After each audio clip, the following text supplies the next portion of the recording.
Militarización en la segunda mitad del siglo XIX. Dentro de la historiografía argentina, dicho tema es relevante porque permite comprender el peso del esfuerzo militar que recayó sobre la población, las posibilidades de ascenso político-social entre los jefes militares o la participación política para sectores previamente relegados. A través de documentos como las proclamas de Ángel Vicente Peñalosa y Felipe Varela, divulgadas en la década de 1860, la propuesta busca explorar la realidad acontecida por aquellos años donde la guerra no era un hecho inusitado, sino más bien formaba parte de la cotidianidad de la población. De esta manera se intentará dilucidar algunas preguntas que suscitan las proclamas, como a quiénes refieren Peñalosa y Varela con respecto a guardias nacionales o soldados federales o montoneras, bajo qué condiciones materiales legales sustentan su levantamiento. En los primeros años de 1860 comenzó a configurarse la conformación del Estado-Nación, una idea discutida desde 1810. Esta tarea fue emprendida en el gobierno de Urquiza, pero es Bartolomé Mitre la figura política quien asume continuar con el proceso de construcción estatal sobre la base de la Constitución y el proyecto liberal. Para su fin, decide imponer a sus aliados en los gobiernos de todas las provincias, excepto Entre Ríos, removiendo a las autoridades federales. Aparte de las luchas facciosas en el ámbito político, paralelamente se desarrollaban cambios en lo económico-social puestas en marcha a través del modelo agroexportador, erigiendo en polo a zonas extensas en el norte y oeste de Buenos Aires, sur de Santa Fe y parte de Entre Ríos. Mientras el resto del país era heterogéneo en sus producciones, variaba el grado de dinamismo y algunas provincias sobrellevaron un relativo estancamiento debido al nuevo sistema productivo. Con respecto a lo institucional, se impulsó reformas para sistematizar y centralizar, por ejemplo, a la institución de las Fuerzas Armadas, punto logrado a medias ya que continuaría con ciertos grados de descentralización hasta fines de siglo. Bajo este marco coexistieron estructuras formales de control estatal y fuerzas informales. Las fuerzas formales se articularon a través de movilizaciones militares permanentes e intermitentes. Por ejemplo, el ejército de línea consiste en una movilización permanente porque son unidades que residen en los campamentos o cuarteles con actividad a tiempo completo, prescindiendo de sus antiguos modos de subsistencia. Estos cuerpos están conformados por oficiales de carrera y soldados pagos y responden al gobierno nacional, mientras las guardias nacionales están conformadas por civiles y alude a una movilización intermitente. Ellos no dejan sus labores o residencias porque sirven solamente una fracción del año, ya sea días, semanas o meses, que funciona con un sistema de rotación y es precedida por el gobernador provincial.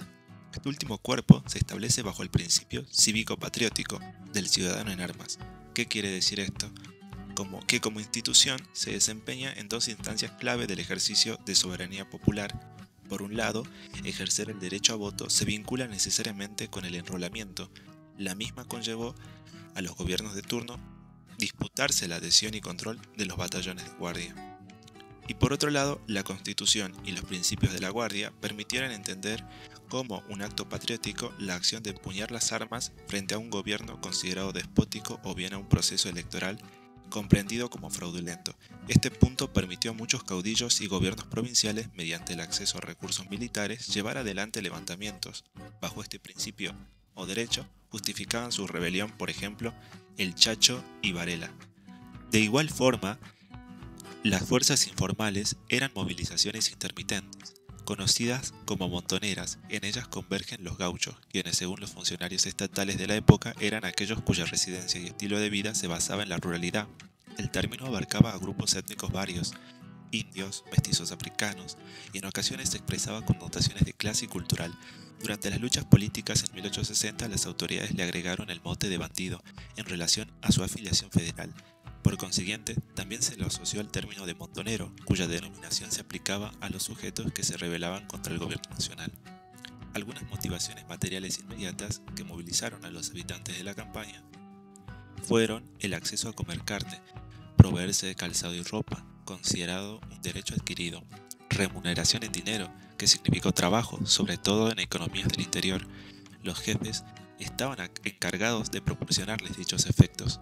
Aparte, existían intereses a largo plazo que se lograban negociando, como la protección, promesas clientelares o construcción de una identidad partidaria. En nuestra provincia, la realidad sociopolítica y económica no escapó a tal proceso. En los años 60 se requirió un esfuerzo económico y una demandante participación de los sectores populares, debido a acontecimientos bélicos como la guerra contra el Paraguay y la invasión de Varela. La primera fue considerada una de las más sangrientas de América del Sur.